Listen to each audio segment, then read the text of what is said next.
The house is 41 degrees inside. No power, no gas, no firewood left. That was 4 days ago. And the family in that house stayed warm through all 4 nights using nothing that cost a single dollar, nothing that required a hardware store run, nothing that wasn't already sitting in the rooms around them. I know because I've done it. And the part that gets me every time is how obvious it is once you see it. The heat was always there. They just stopped losing it.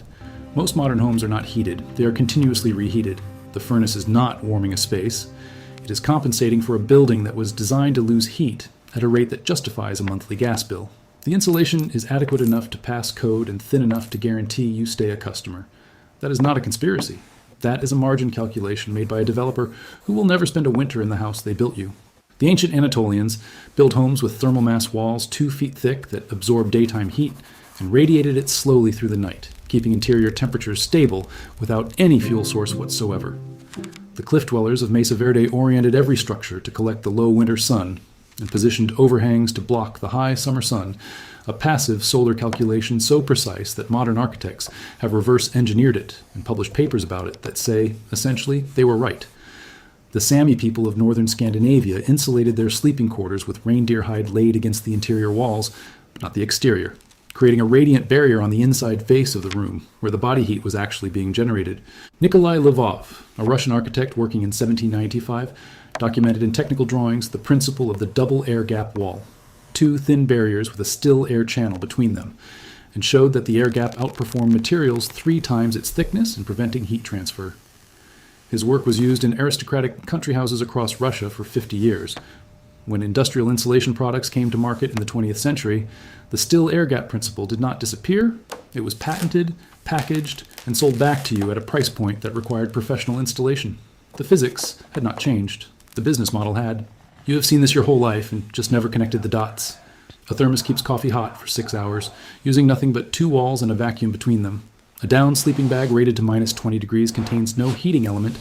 It just stops your body heat from leaving. Every single pane window in your house is a radiator running in reverse, broadcasting your warmth into the cold outside air all night long. The heat in your home was never the problem. The exits were. Close the exits, and the heat you already generate with your own body and your own movements becomes enough to matter. Here's what you need. I want to be honest with you about every number. Heavy blankets or moving blankets, you have these. A roll of painter's tape, 99 cents. Aluminum foil, the standard kitchen roll, $1.50. A towel or 2, already in your bathroom. A spray bottle filled with water, already in your house. Tea light candles if you have them, not required, helpful. A cardboard box, free from any delivery. And your curtains, your rugs, your furniture, arranged differently than they are right now. Total out-of-pocket cost for everything you do not already have, under $2. That is genuinely it. Here's the one thing most people get wrong when they try to heat a room without power. They heat the air, they light candles, they run a space heater, they turn on the oven and open the door, and they heat the air in the room. And that warm air rises immediately to the ceiling, pools there, does nothing for the person sitting 4 feet off the floor, and leaches out through the walls and windows before it ever gets a chance to warm anything useful. You can feel this failure if you have ever stood in a cold room and pressed your palm flat against an exterior wall. The wall is cold. The air near the ceiling might be 15 degrees warmer than the floor. The person on the couch is cold, the ceiling is warm, and the furnace is running. That is a broken system dressed up as a working one. The fix is not more heat. The fix is containment. Start with the room selection and commit to it. You're not trying to heat the house. You are creating one warm zone that you will defend. Pick the smallest interior room with the fewest exterior walls. Bathrooms are often ideal. 1 exterior wall at most, small cubic footage, door that closes completely. A walk-in closet works. An interior bedroom with 1 exterior wall works. A living room with 3 exterior walls and a vaulted ceiling does not work, regardless of how much heat you add to it. Move what you need into your chosen room. Sleeping bags, blankets, water, food for the duration. Make one decision and stop second-guessing it. The smaller the room, the faster it responds to the heat your own body generates. A human body at rest produces about 80 watts of continuous heat. 2 people in a small bathroom with the door closed will raise the ambient temperature measurably within 20 minutes, just from occupancy alone. Now seal the room. Take your towels and lay them flat against the bottom of the door. Not rolled into a thin line, laid flat. The full width of the towel pressed against the door floor gap. Air movement through that gap is the primary way your warm air escapes and cold air enters. Flat towel, full contact, pushed snug with your foot. Now open your curtains fully on any south-facing windows if it is daytime. You want every photon of winter sun entering the room unobstructed. At night or on north-facing windows, close the curtains and then press a folded blanket against the inside of the window, using painter's tape at the top edge to hold it in place. You are not decorating. You're adding a second thermal barrier between your air and the cold glass. The air gap between the blanket and the glass is the insulator. This alone reduces window heat loss by 30 to 50%. Take your aluminum foil and cut or tear sheets large enough to cover the lower half of any exterior wall in the room. Press them flat against the wall surface, shiny side facing into the room. Use painter's tape to hold the edges. This is a radiant barrier working in reverse. Instead of blocking summer radiant heat from entering, it is reflecting your interior radiant heat back into the room, instead of letting the wall absorb it and conduct it outside. It looks improvised. It works with the same physics as a $200 emergency blanket. Your body and every warm object in the room radiates infrared heat in all directions. Without the foil, the exterior wall absorbs that radiation, conducts it outward, and it is gone. With the foil, that radiation bounces back toward you. The room does not know the difference between a professional radiant barrier and kitchen foil. Radiation does not check the brand. Now build the heat tent if the temperature is genuinely dangerous. Take your largest blanket or moving blanket and drape it over the largest piece of furniture in the room. A table, a bookshelf laid on its side, 2 chairs facing each other. You are creating a sub-enclosure within the already sealed room. Crawl inside with your sleeping bag.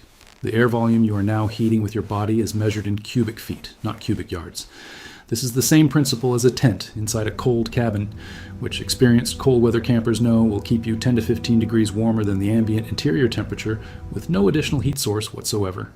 Your breath alone, trapped inside the smaller volume, contributes meaningfully to the air temperature. Inside a blanket tent, inside a sealed small room with foil on the walls and a towel at the door, a single adult human body maintains a survival microclimate at exterior temperatures well below freezing. If you have candles, place them inside the cardboard box with the top flaps open and set the box against the interior wall of your warm room. Not near the blanket tent, not near anything flammable, with at least 12 inches of clearance above the flame. 3 tea light candles produce roughly 120 watts of heat combined. That is slightly more than a resting human body. In a small sealed room, 3 candles and 1 person are producing the thermal equivalent of 2 people. The cardboard box acts as a partial reflector and concentrator, directing more of the convective column of warm air into the room, rather than letting it disperse immediately. This is not a candle heater as sold online for $40. It is a cardboard box. It works on the same physics at 0 cost. Spray your spray bottle of water lightly onto the interior side of your window glass before pressing the blanket barrier against it. The thin film of water adds a small thermal mass to the glass surface and marginally slows the rate at which cold from the outside migrates inward through the pane.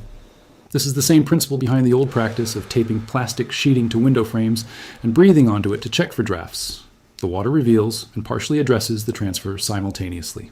1 light misting, not soaking. You're dampening the glass, not washing it. Move your furniture. Specifically, pull any large upholstered furniture pieces, sofas, chairs, mattresses, away from exterior walls and toward the center or interior walls of the room.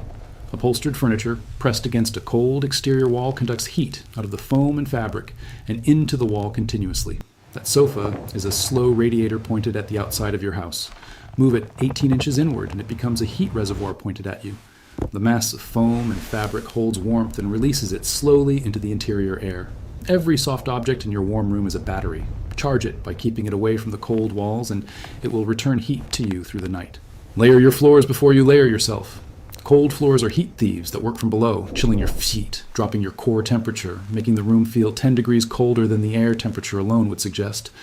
Lay every available rug, mat, folded blanket, or piece of cardboard flat across the floor area where you will be sitting and sleeping. Cardboard, specifically, is an underestimated insulator. Its corrugated air channels are the same basic geometry as commercial rigid foam board, and a double layer of flattened cardboard boxes under your sleeping area makes a measurable difference in overnight comfort. Furniture movers and van drivers have known this for decades. Every warehouse worker who has ever slept on a loading dock during a long haul knows it too. The floor is the enemy. Cover it completely. 1 family of 4, applying all 9 of these methods together in a single interior room, can maintain survivable and reasonably comfortable temperatures in interior conditions that start as low as 50 degrees Fahrenheit without any external heat source, purely from body heat, breath, and the containment of radiant loss. At 2 adults and 2 children, the combined body heat output is approximately 300 watts of continuous thermal energy. In a bathroom of 60 square feet with sealed door, foil walls, blanketed window, and a floor covered entirely, that 300 watts is almost entirely retained. The room does not cool during occupancy. It slowly warms. By hour 4 of an overnight, that room will be warmer than when you entered it. That math is not optimistic. It is thermodynamic. Scale it to a small community. A church, a community center with its largest room divided by hung blankets into smaller zones, and you have a functioning emergency warming station for dozens of people built entirely from materials already present in the building. No generator, no fuel, no infrastructure requirement, no bills, no infrastructure, no asking anyone's permission. There is one honest condition where this approach works less well, and you should know it before you need it. If the structure itself has no thermal mass, a metal-sided mobile home, a poorly insulated modular unit, a tent or temporary structure, the exterior walls lose heat so rapidly that even perfect interior containment cannot fully compensate. In those structures, the priority shifts entirely to the heat tent and blanket enclosure strategy, because the sub-enclosure approach is independent of the building envelope. The building cannot be fixed at zero cost in that scenario.